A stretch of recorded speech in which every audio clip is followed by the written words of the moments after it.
Hey, Bill O'Reilly here with a YouTube bonus. Alexandria Ocasio-Cortez. Fascinating woman, I think. But why this woman is so fascinating is because she's getting some traction. And she's, very photogenic, obviously. Put a picture back up there. She's very photogenic and she's articulate and she appeals to younger people. So it's a new study out from Yale University, 4,100 U.S. registered voters. And it says if the Democratic presidential primary were held today, who'd you vote for? Okay. Kamala Harris, 28, Ocasio-Cortez, 21, Buttigieg, 14, Newsom, 6. Now, to get 21%, where Harris gets 28, then the press goes, ooh, okay. Ocasio-Cortez she's coming up, ... Okay, let's listen to her 2 times, all right? And we'll analyze. Rule number 1. If you're trying to call for the end of unrest, but you don't believe healthcare is a human right, if you're afraid to say Black Lives Matter, if you're too scared to call out police brutality, then you aren't asking for an end of unrest. You are asking for injustice to continue and for your people to continue to endure the violence of poverty, the violence of a lack of housing access, the violence of police brutality, and not say a damn thing. That's what you're asking for. All right, police brutality in this country is one of the lowest in the world. We all know that from the statistics. I love the violence of lack of housing access. That means government should give you a house. Okay, that's what it means. If you don't have a house you like, government will give you one. And then, if you are too scared to say Black Lives Matter, Black Lives Matter to me. But I'm not funding an organization that hates the cops, wants to decertify them, wants the criminals to run wild. And then we find out the organization, Black Lives Matter, uses millions of dollars in donation to buy expensive real estate for themselves. Okay, Alexandria, do we get that? Getting all that? And injustice, environmental injustice, endure the violence of poverty, See? So the government should know poverty. Yeah, but you can't do that unless you take from everybody what they have, all the successful people, all the wealthy oligarchs. So it's sounding like she's a communist to me. All right, just a few days ago, she was in Bakersfield, California. Go. Bakersfield, this is a matter of fact. Donald Trump is a criminal. He was found guilty of 34 felony counts of fraud, found liable for sexual abuse.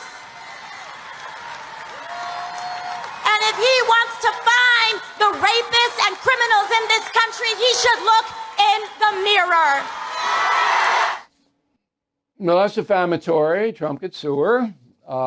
Probably lose because of, First Amendment, it's her opinion, that kind of thing. It's defamatory. And she should, at this point, have a little bit more than that. But she doesn't. All right?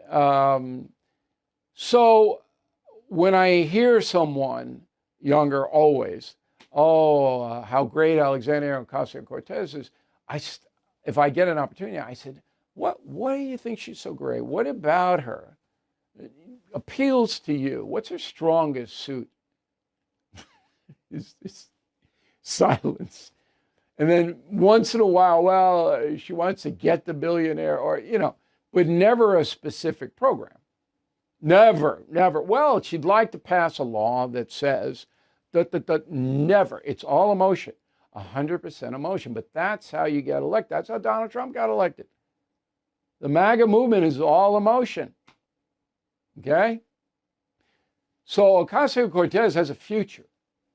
I don't know if she's going to run for senator in New York. That would be the launch pad. It's hard to go from a congressperson to president.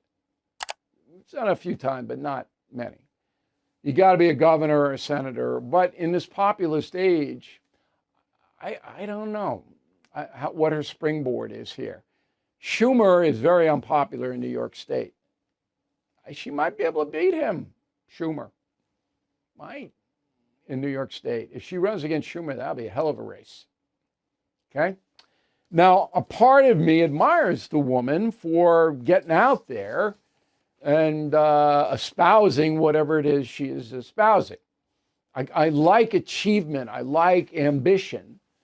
But the sane part of me says, dangerous. She doesn't know much. Imagine me interviewing Ocasio-Cortez. You know, very calm setting, but no rhetoric. You'd have to answer the questions. And some of the questions would be historical, and some of them would be contemporary, and some of them would be opinion, and some of them would be fact, and some of them... Can you imagine that interview? Do you think she'd do well there? No. It's not really fair. She's 35 years old. Okay? But if you want to be president, and the final thing is, if you're Putin and you're sitting there in Moscow figuring out how you can kill more people, you want her to be president of the United States. He's not going up against Putin, or she, the Chinese. Chinese are going, oh, yeah, that's what we want. Because they know it's, there's no way.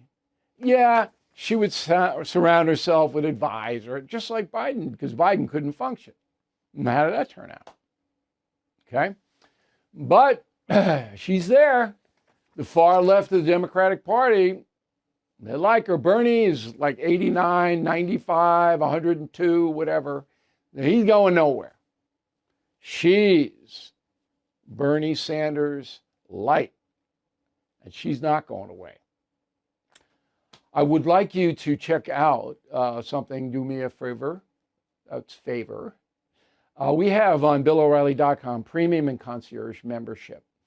If you are a fact finder, like facts and like hard data, not emotion, not ideology, because we don't do that, I wish you would consider premium or concierge membership. Get a free book, any book you want, which makes the membership fee like so low in this day and age. I mean, trying to keep cost effective.